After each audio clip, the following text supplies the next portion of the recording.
Welcome to the Deep Dive. Great to be here. Today, we're doing a real rugby obsession deep dive. We're going to unpack the thinking of Springboks coach Rassie Erasmus.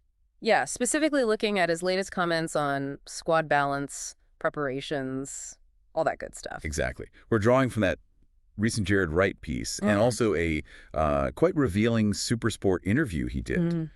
And really the mission today is to tackle that big question, how do top teams like the Springboks manage that tricky balance? That age-old question, experience versus youth, the veterans versus the up-and-comers. Precisely. How do you get that blend just right? It's a constant strategic dance. It really is. So we'll explore Rassie's thoughts on that. And hey, if you're loving this kind of rugby chat, make sure you subscribe to Rugby Obsession. You'll get more deep dives like this one. Definitely worth doing. So this challenge, it's fascinating, isn't it? Every coach wants that wisdom, that calm head from the experienced guys. Oh, absolutely. That composure under pressure.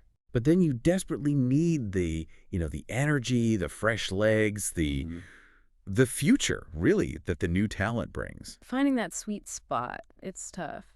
So looking at the Boks right now, what's Rassie's current take? How does he feel about the mix they have? Well, what's interesting is Rassie actually seems pretty happy with the current balance. His recent comments suggest a level of contentment there. Really? Okay. Yeah, and you can see it reflected in the squad itself.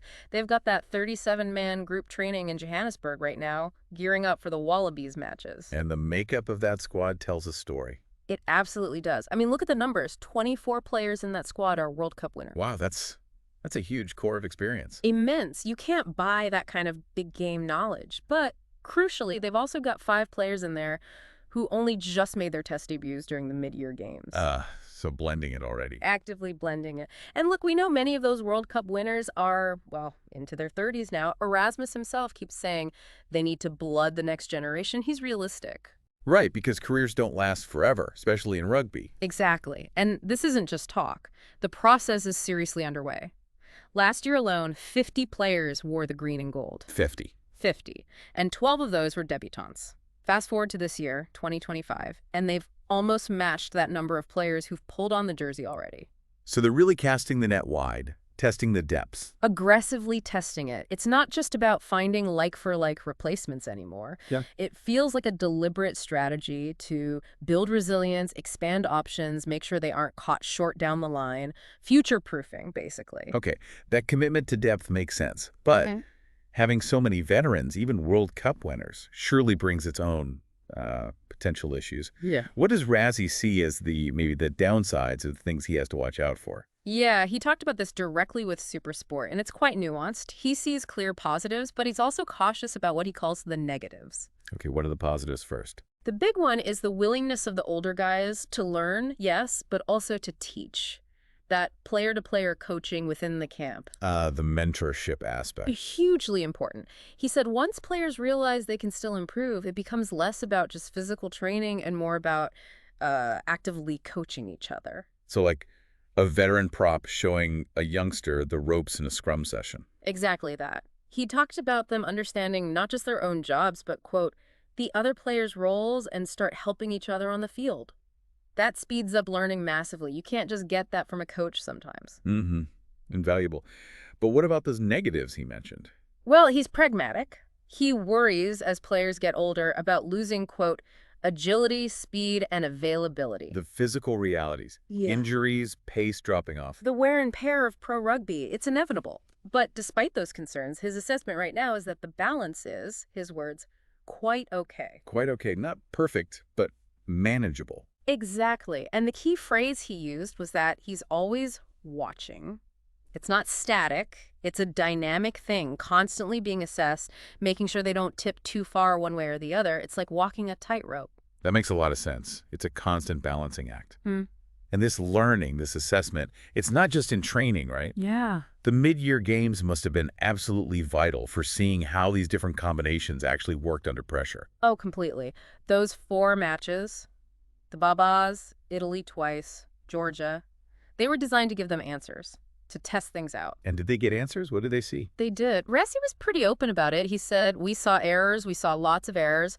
And a lot of that, he felt, came down to the lack of continuity. Because players are constantly swapping in and out. Yeah, that chopping and changing seemed to disrupt the rhythm. The goal, he explained, is this sort of seamless integration, a real plug-and-play system. Where anyone can step in. Ideally, yeah.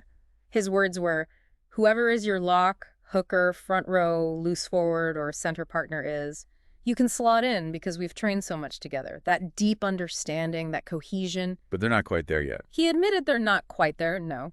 They didn't always, as he put it, stack positives on positives on positives in games. Maybe a good 10 minutes, then a dip for 5. Right. Inconsistency. Exactly. So the hope now, by cutting the squad, having that smaller, more focused group, is that these cohesion issues start to smooth out. Players get more comfortable in the jersey, more in sync. Okay, so tighter cohesion, more comfort. That leads us to the current camp, preparing for the Wallabies. This seems pretty intense. It is. And interestingly, this camp wasn't even originally on the schedule. Oh, so it's bonus time. Basically, yeah. The coaching team saw a 2-week gap and grabbed it, added an extra 2.5 weeks of prep time. It's smart, agile management. Capitalizing on the opportunity. Absolutely. So you add that bonus time onto the 7 weeks they already had together during the incoming series. That's a lot of contact time. It is. And that's why Erasmus believes they'll have, quote, no excuses anymore with rhythm or anything like that against Australia. He said it was very lekker, very nice having those initial 7 weeks, and now this extra block. Allows for real detail. Yeah, giving attention to detail to guys who actually know now that they're going to play. These players, he stressed, have been in the system for a long time now. They should be ready. No excuses. A strong message. And just a quick reminder while we're talking about dedication, if you're finding this insight valuable, do subscribe to Rugby Obsession for more content like this. Good call. Now, thinking about all this, a question for you listening. Yep. When you consider what makes a team truly successful long-term, what do you think weighs more heavily? Is it that veteran wisdom, the players who've seen it all? Or is it the raw energy, maybe the unpredictability that youth brings? Where does the real driving force lie? It's a great question, isn't it? Because these choices Rassie's making about who's in the squad, how they prepare, they're fundamental. Absolutely fundamental. It's not just about the next game or even the Rugby Championship this year. It's about building something sustainable, a team that can defend titles, that can keep performing at the highest level. And Rassie's transparency about it all gives us a great look into that process. It really does. It's a complex calculation. So we'd genuinely love to hear what you think. Share your thoughts on the squad balance, maybe specific players you feel represent this youth experience dynamic, or just any rugby insights you have. Your perspective is always welcome. Definitely. Okay, that just about wraps up our Rugby Obsession deep dive for today. We've dug into Rassie Erasmus's strategy, balancing the old guard and the new blood, learning from those mid-year tests, and that intense, no-excuses prep for the Wallabies. It really highlights the layers of decision-making behind a top team. It does. It shows why understanding these strategic calls is so valuable for any rugby fan. And maybe a final thought to leave you with. Beyond just age and games played, what other, maybe unseen factors do you think coaches like Rassie are constantly weighing up? Good question.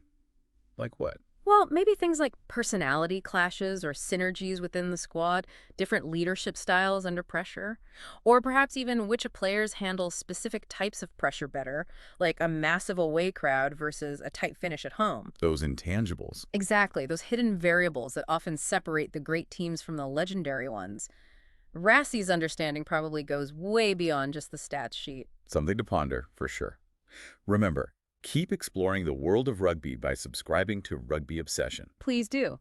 Thank you for listening to the Rugby Obsession Deep Dive, and we'll look forward to you listening to our next episode.